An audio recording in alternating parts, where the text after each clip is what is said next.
5월 내용이에요. 5월달은 가정의 달이라고 하지만 여러 가지 인간관계를 확인받고 확인하는 시기가 아닌가라는 생각이 듭니다. 그러다 보면 예전에 불편했던 관계, 그리고 약간 좋았던 관계들을 새롭게 정의할 수 있는 한 달이 아닌가라는 생각이 듭니다. 그러다 보니까 예전에는 친하게 지냈더라도 지금은 멀어지게 되고, 예전엔 서먹했더라도 지금은 친하게 되는 상황들이 발생하는 것 같습니다. 마치 우리가 사는 곳이 달라지게 되면 풍경 역시 달라지는 것처럼 말이지요. 그래서 이번 달의 주제를 이렇게 한번 잡아봤어요. 아마 유명한 웹툰이자 드라마 송곳에서 나오는 대사인데요. 우리가 어디를 바라보느냐에 따라서, 그리고 어느 높이에 있느냐에 따라서 그 풍경은 달라지고 우리가 똑같은 상황을 대하는 것도 달라지는 것 같습니다. 학교 시점에서 봤을 때 3월과 4월은 준비 기간이자 관찰 기간입니다. 새로 오신 선생님들과 기존의 선생님들이 어울리기도 하고 담임과 학생이 서로를 알아가기도 합니다. 이 기간에 어떤 이미지로 보여지는지가 1년 농사의 성패를 가리지요. 확증 편향이라고 하죠. 이때 나쁜 인상이 들어선다면 실제로 착하고 성실하고 좋은 사람이라 하더라도 그런 언행은 나에게 돌아오지 않습니다. 한 번에 내 가설을 만족시키는 언행만이 나에게 들어올 뿐이지요. 그러므로 첫인상은 쉽게 바뀌지 않으며, 그렇게 첫인상을 바꾸기 위해서는 어마어마한 노력이 들어갑니다. 인간관계에서 이만큼 노력해서 관계를 바꿀 만한 사람은 많지 않은 것 같아요. 그러다 보니 지식도 세상도 아는 만큼 보고 모르는 것은 안 보이는 게 당연한 것이라 생각합니다. 첫인상이 좋았더라도 시간이 지남에 따라 별거 아닌 사람이 될 가능성이 그 반대보다 훨씬 높습니다. 그래서 인간관계의 황혼기에는 진짜들만 남겨지고 이들과 오랫동안 소통하며 살 수 있는 것입니다. 좋은 사람이 남는 게 아니라 나랑 비슷한 사람들만이 남습니다. 그러므로 좋은 사람을 오랫동안 남기기 위해서는 내가 먼저 좋은 사람이 되어야 하지요. 좋은이라는 형용사에는 여러 의미들이 들어갈 겁니다. 또 한 가지 개인적 경험을 첨언하자면, 관계의 황혼기에 인연의 끈이 끊어질 사람들은 정말 신기하게도 첫인상과 다르지 않았다는 겁니다. 처음에 이런 사람일 것이다 생각이 들면 마지막에는 꼭 그런 모습이더라고요. 이건 주관적이기 때문에 저와 다르게 생각하는 사람도 많을 것 같습니다. 한때 욜로라는 말이 유행했었습니다. 과거형을 쓴 이유는 지금도 욜로 추구하다간 골로 가버릴 수 있기 때문이지요. 절대적인 수입은 증가했을지 모르지만 절대적인 지출은 더 많이 증가했고, 마음과 지갑의 사정이 5년 전보다 풍족해졌다는 생각을 하지 않습니다. 많이 쓰니까 그럴 것 같아요. 씀씀이는 엔트로피와 같아서 늘어났으면 늘어났지 줄어들진 않더라고요.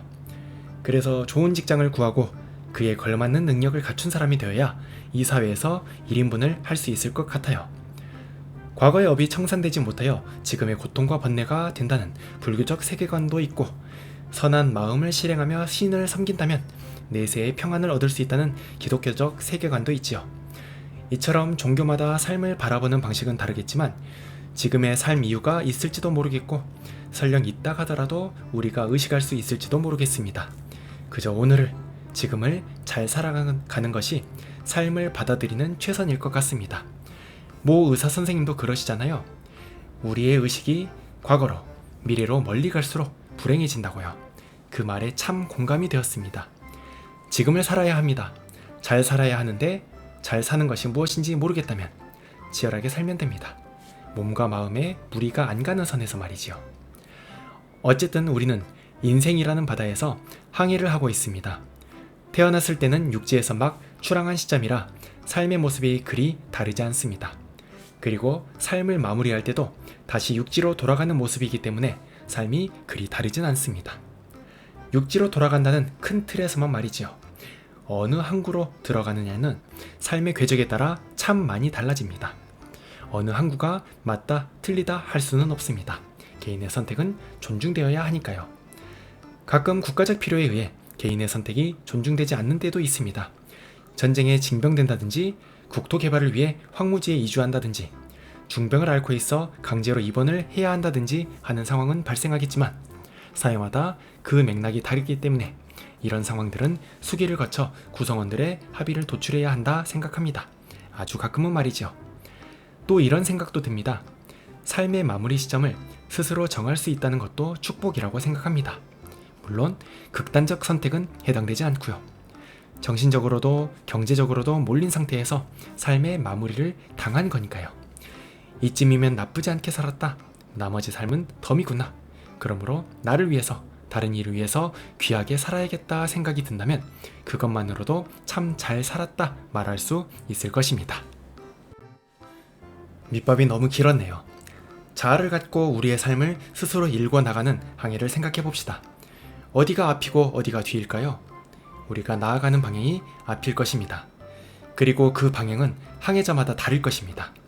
그러므로 나와 반대로 가는 항해자를 비난할 수 없습니다. 그 사람에게 앞은 나의 뒤와 같으니까요. 이렇게 항해하면서 우리는 인간관계를 맺습니다. 나를 중심으로 두고 반지름 R인1을 생각해 보겠습니다. 이과적이죠?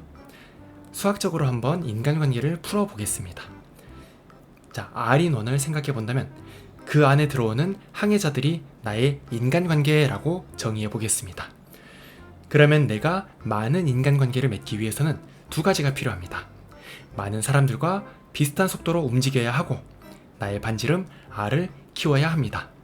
소위 인싸, 아싸라고 하는 문화가 이러한 흐름이 아닐까 생각합니다.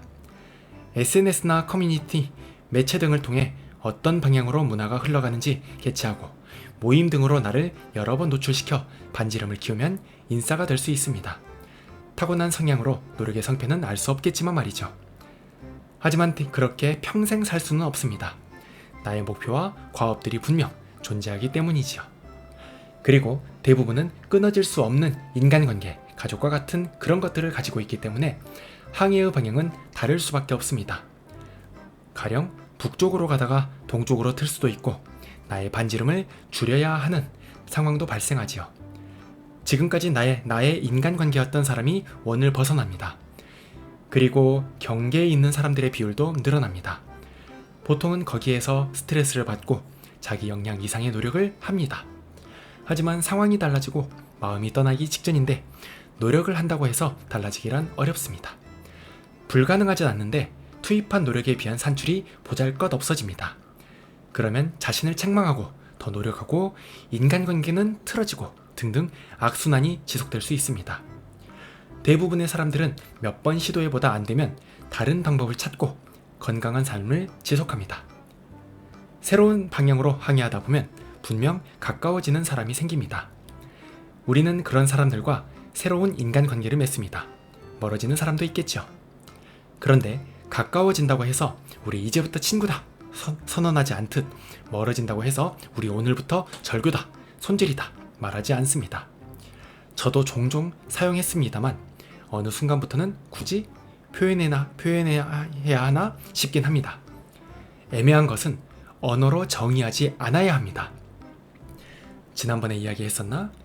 기억은 안 났는데 우리가 선언하고 정의해버린 단어는 우리의 삶을 종속시킵니다. 너랑 손절할 거야 라고 말하면 다시 가까워질 일이 생겨도 가까워지기 어렵습니다. 이렇게 인간관계의 양과 폭은 매 순간 달라집니다. 그래서 오랫동안 가까이 지내기 위해서는 노력만으로는 해결되지 않는 것 같습니다. 삶의 결이 비슷해야 지낼 수 있는 것이죠. 유유상종, 끼리끼리라는 말이 괜히 있는 것이 아니더라고요. 그러므로 변화하는 인간관계에 너무 스트레스 받을 필요는 없습니다. 올 사람은 오고 갈 사람은 갑니다. 중요한 것은 나와 어울리는 사람들이 가치 있는 사람이란 것을 증명해야 한다는 점이지요.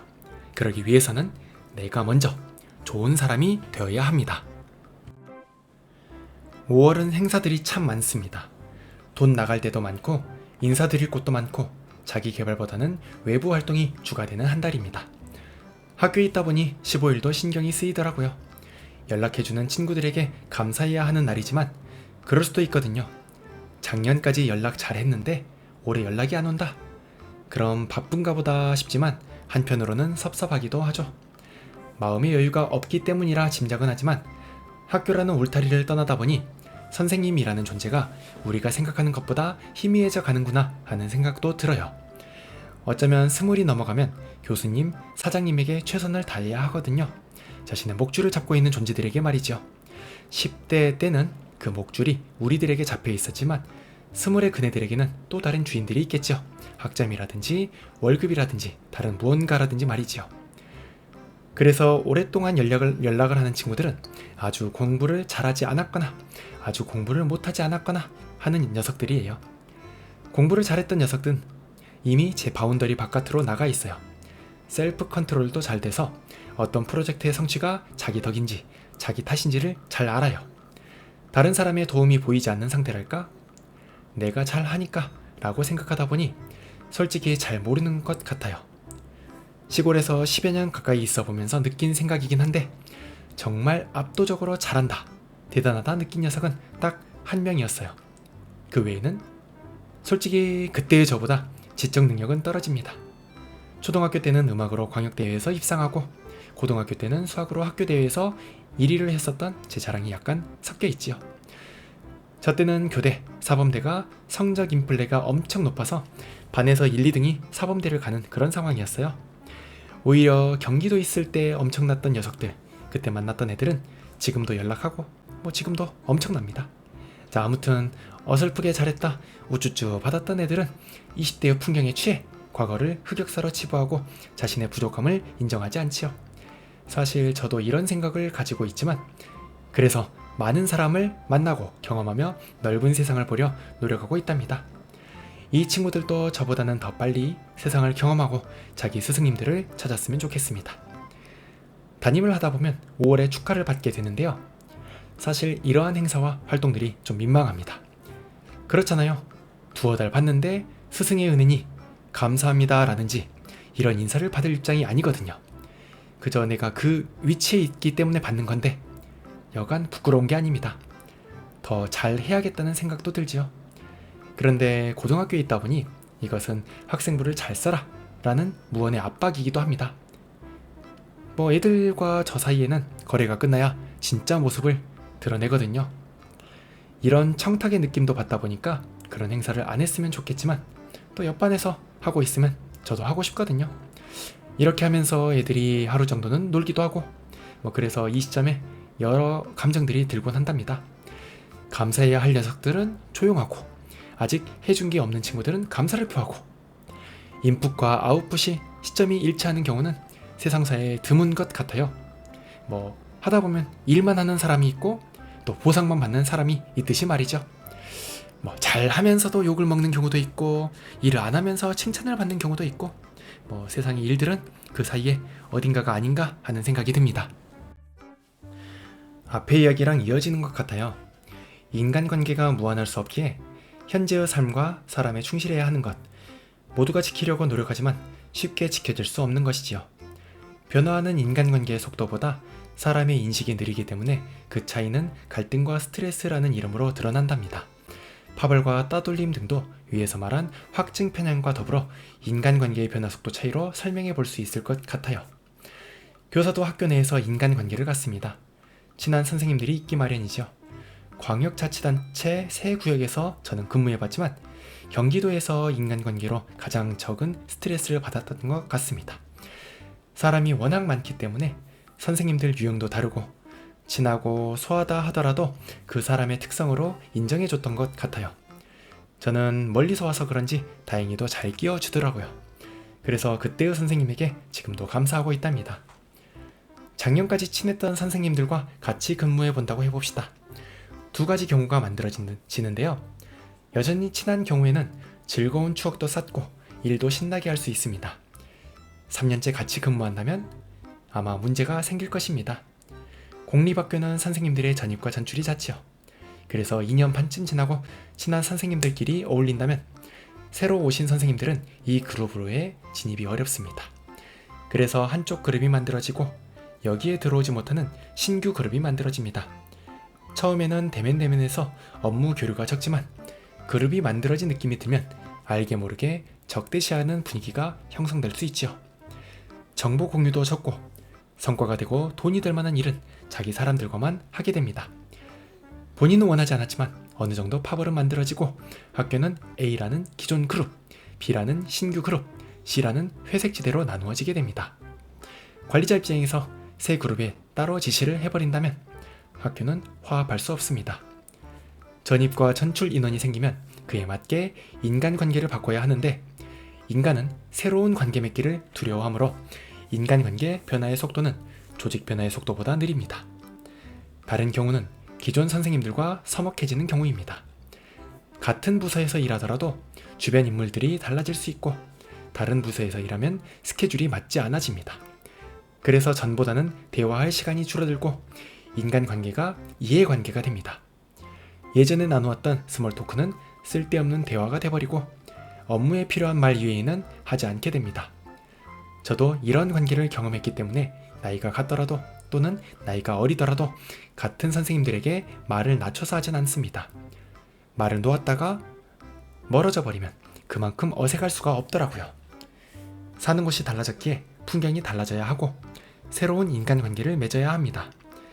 하지만 앞서 말했듯이 인간관계의 변화 속도가 느리기 때문에 꽤 오랫동안은 표류하게 됩니다. 어울리더라도 소속감은 덜하게 되겠지요. 회색지대가 대부분인 학교는 그럭저럭 지낼 수 있습니다. 하지만 파벌이 만들어진 학교에서라면 특정 파벌에서의 아웃은 외로움으로 가는 지름길이 됩니다. 우리들도 학생들과 그리 다르지 않아요.